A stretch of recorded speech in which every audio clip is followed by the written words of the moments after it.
My boyfriend suggested opening our relationship. Then he got angry when I was the one who actually enjoyed it.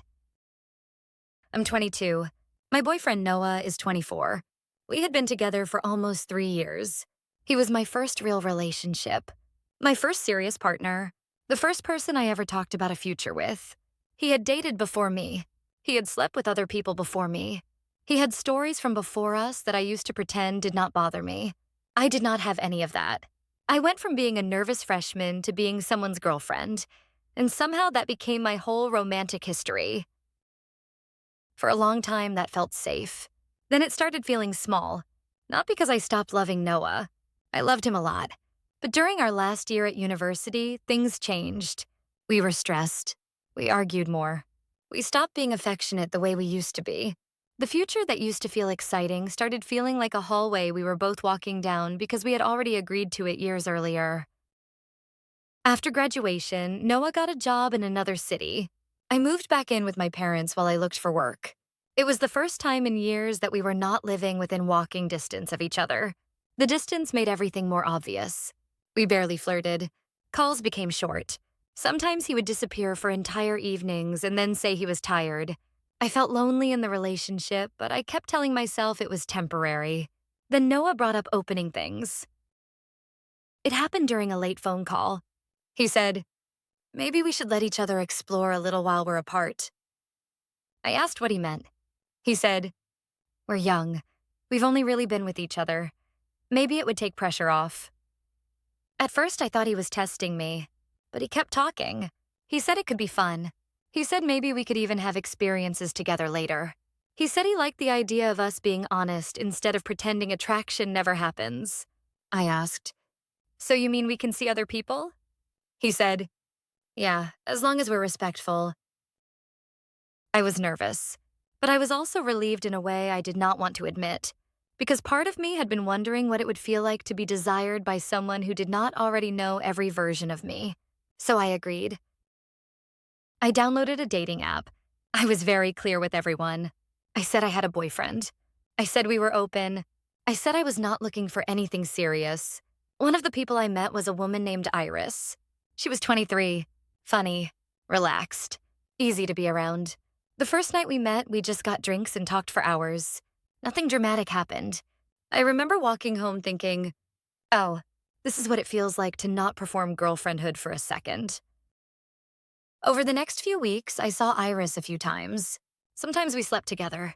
Sometimes we just ordered food, played games, or sat in her kitchen talking.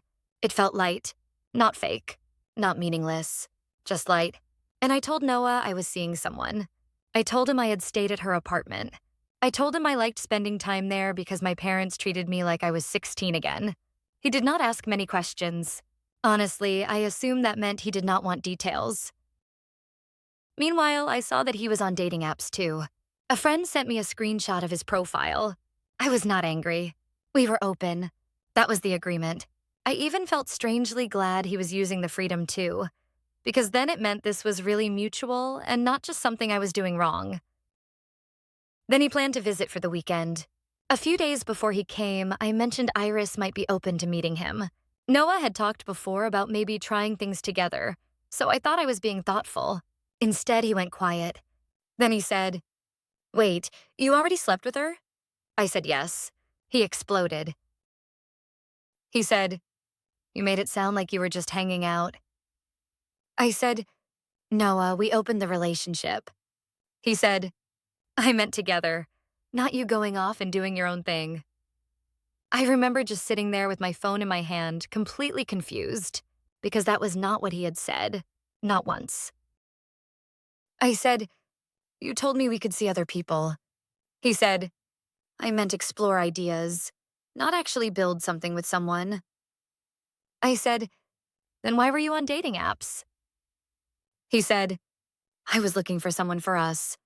That made no sense to me, because his profile did not say that. His messages did not say that. And he had never once explained that rule. The conversation became uglier. He said what I did changed how he saw me. He said it felt like cheating.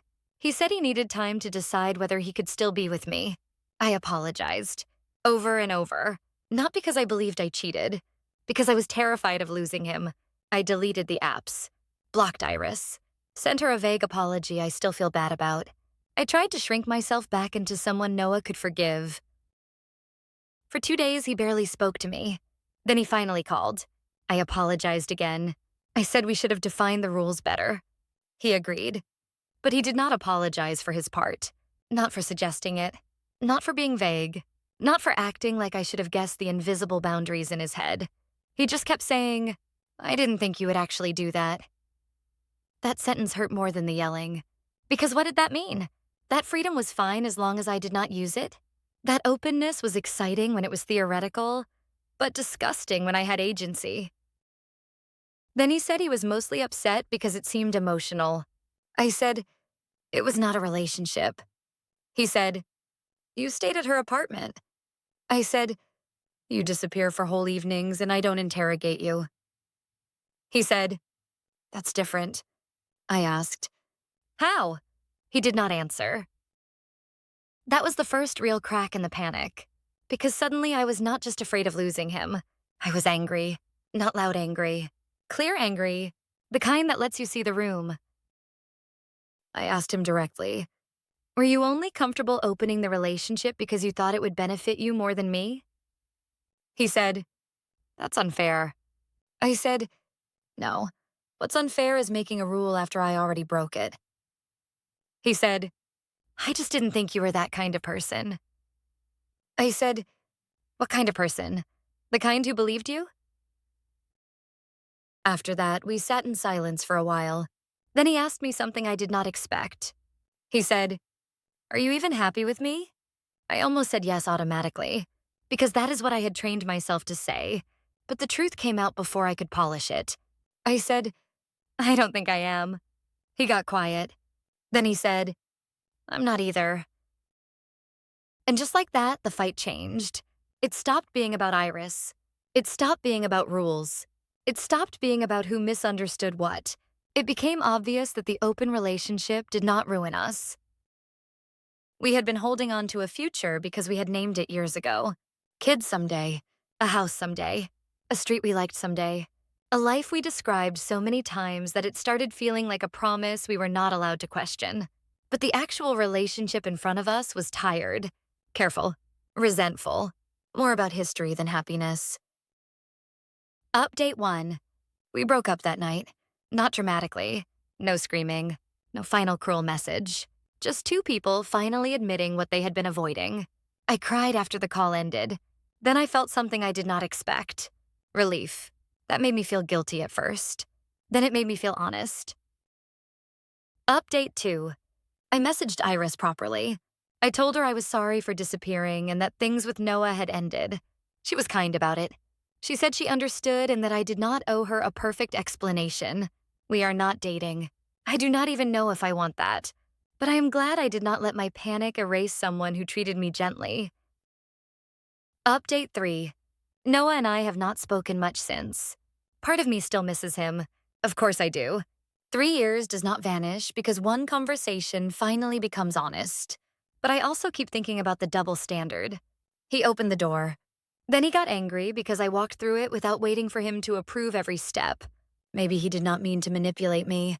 Maybe he really did misunderstand his own feelings. But I do know this. I am done apologizing for following rules someone else invented and then changed after I obeyed them. And I am done mistaking a planned future for a happy relationship.